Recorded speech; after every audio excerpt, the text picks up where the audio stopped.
What's a negative fact about marijuana we should know? It affects your memory, as well as your memory. A wise man once told me it also affects your memory. Less is more. When you find that's no longer true, it's time for a break. I discovered this recently. I've been a daily smoker for about 3 years, but recently I've decided to cut down for my mind and my wallet's sake. Even after just a few days of not smoking, I can get insanely high off just a small amount now.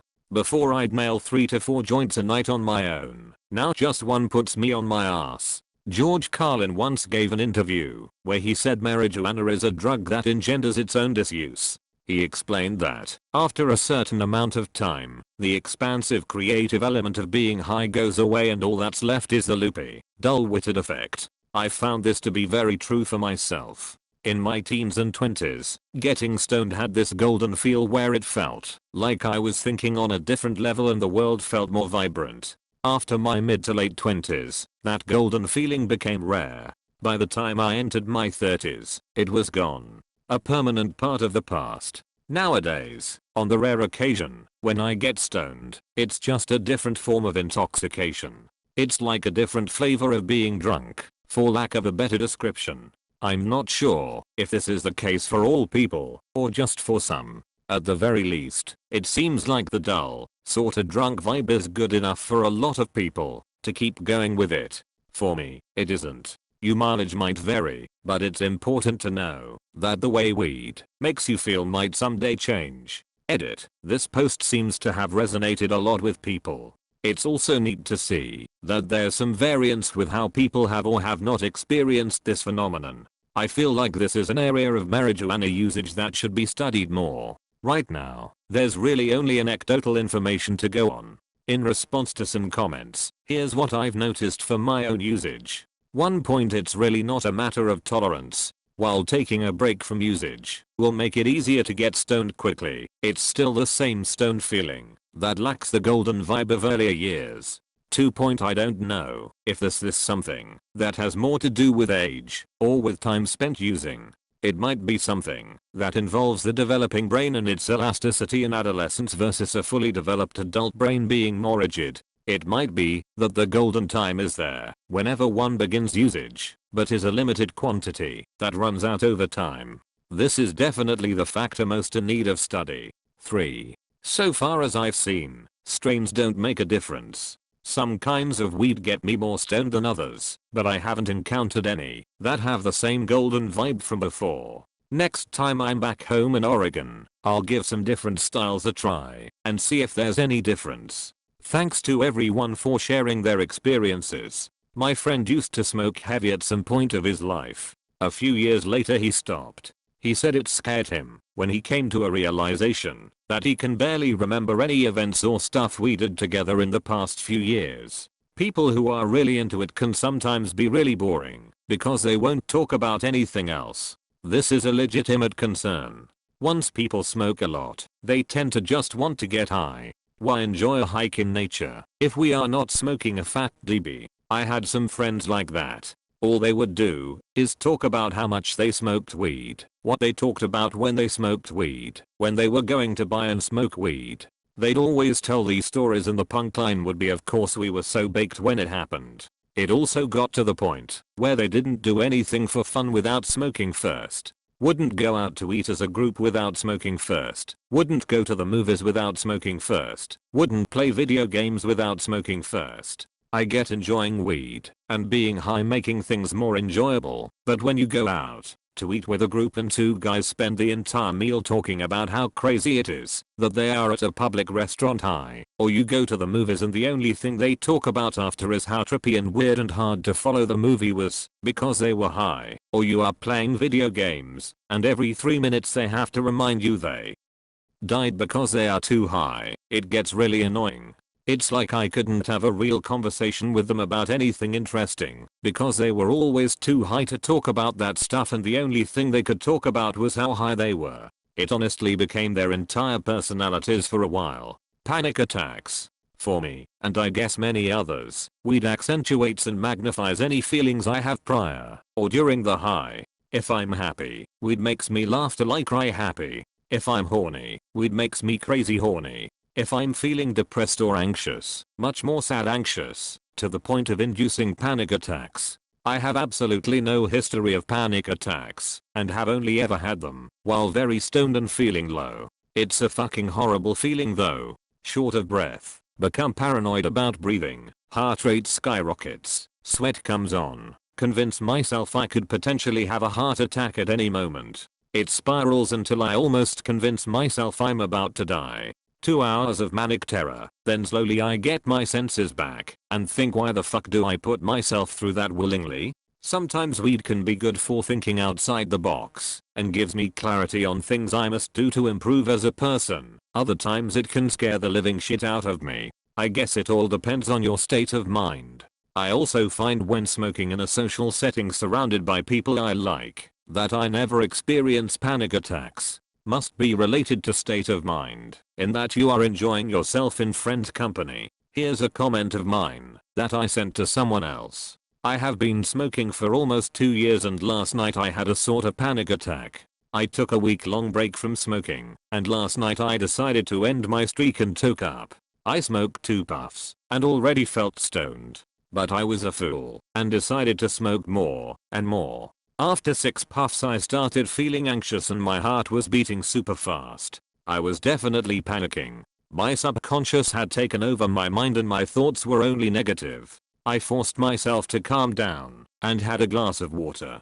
But it was awful, and it was the first time this has ever happened to me. It could have been the strain, which was a new strain, that my friend gave me. That was probably a sativa with low CBD. And it was probably also my lowered tolerance. And my mom has anxiety, so I think it runs in the family. Anyway, it was a pretty bad experience, and I hope it won't happen again. Panic attacks caused by weed is seriously scary. I had been smoking with my buddies for a month before I had mine. They were all experienced, and one of my friends was going through med school at the time. Well, I took 3 big hits and all of a sudden I could feel my face go flush. My hands got sweaty. My mind was racing a million miles an hour. Luckily my GF recognized I wasn't doing too good and took me to bed. She left the room once we both thought I was good and ready to sleep. Next thing I know my heart is beating out of my chest and I start screaming, call 911. All of my friends come to the door. Luckily, my med buddy has my GF hold everyone back while he explains to me no one has odd on weed and that it'll pass. It made me feel better. For weeks after I felt my chest hurt and I didn't smoke for close to a year. I was the only one that experienced it that night, so I doubt it was laced.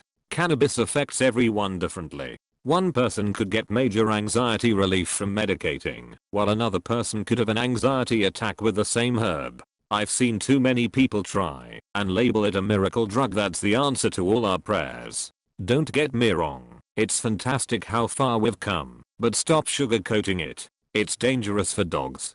Keep your stash well away from your pets. My friend's dog ate some vape leavings that fell on the floor. The dog started acting all weird, stumbling, not wanting to move and looking sick. They figured out what happened after an awkward trip to the vet. Counselor here with a note on drug use in general. It's always important to ask ourselves why we were doing what we are doing. A lot of people smoke for their anxiety or to relieve stress, but getting high only helps you in that single moment. It would be even more beneficial to figure out what is creating your anxiety and how to solve that problem itself. I'm not trying to say that no one should smoke or so drugs, but they should very much be a once in a while thing. If it's getting close to being a daily habit, it's probably time to look at why you're using so much. You're still inhaling smoke into your lungs, which is harmful. Edit. Yes, I'm aware that there are other ways to use weed. The fact remains that, if you smoke it, which is the most widespread method of consumption, it's bad for your lungs. I was an everyday smoker for the better part of 3 years. I had to quit cause it was fucking with my head, making me all paranoid. I've been sober 5 months now and holy shit. The dreams I have are incredible. I would never remember my dreams when I was smoking, even if I'd go for a little tea break every now and then. But now, my dreams are insanely vivid. I often have lucid dreams and OBS now. I look forward to sleeping because of this, whereas I used to just pass out. Also, during the first month or 2 of quitting, memories would just flood back to me. Long lost memories from years and years ago, some good, some bad, but it was scary to see just how much I had forgotten due to being high all the time. Weed is a beautiful thing. It absolutely has its time and place, and under those circumstances it can be amazing. But when you smoke every day, it loses its magic, and so do you. It dulls you down, makes you content with doing nothing. I believe that anyone who says otherwise is in denial. But hey, this is all from my personal experience, so I could be completely wrong. Clarification, I'm a stoner, but everything has a downside. I'm just curious about what those are, since all I hear is weed is amazing.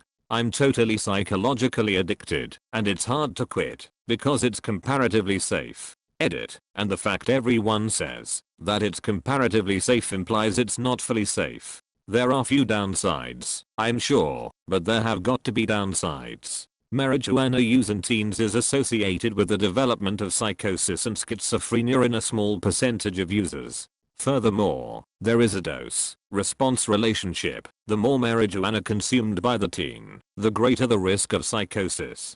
Happened to my bro, massively schizo now. Not sure if it would have happened without the weed, but it certainly triggered or amplified it. I myself developed panic attacks that still persist 14 years after quitting.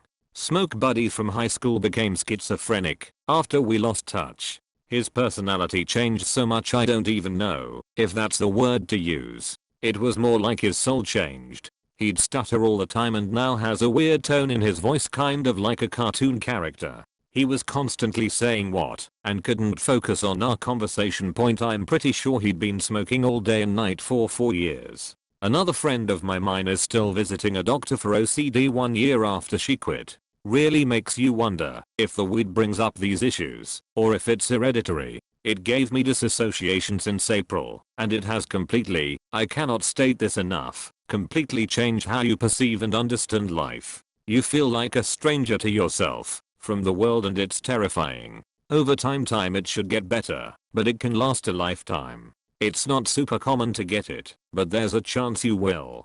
To have your entire life outlook negatively changed for life is not worth the high. Trust me. Edit. A more appropriate name is cannabis-induced depersonalization/derealization. Hopefully not buried, but I got dissociated for months after having my first edible. This was 2 years ago. Overcoming dissociation, for me, was grabbing the bull by the horns. I stayed busy. I lived a healthy life, gym almost every day. I bit the bullet of how unlike myself I felt, and cherished the few emotionally raw moments I had that reminded me of who I am and what felt real. Laughing and crying come to mind. I basically raised a giant middle finger to the dissociation and said I'd live my life anyways. I convinced myself that this was normal, and every time I noticed that life feels different, I mentally shouted that thought down. I told myself that this is still my life. This is still me. Dissociation is thought to be a defense mechanism against extreme stress/anxiety.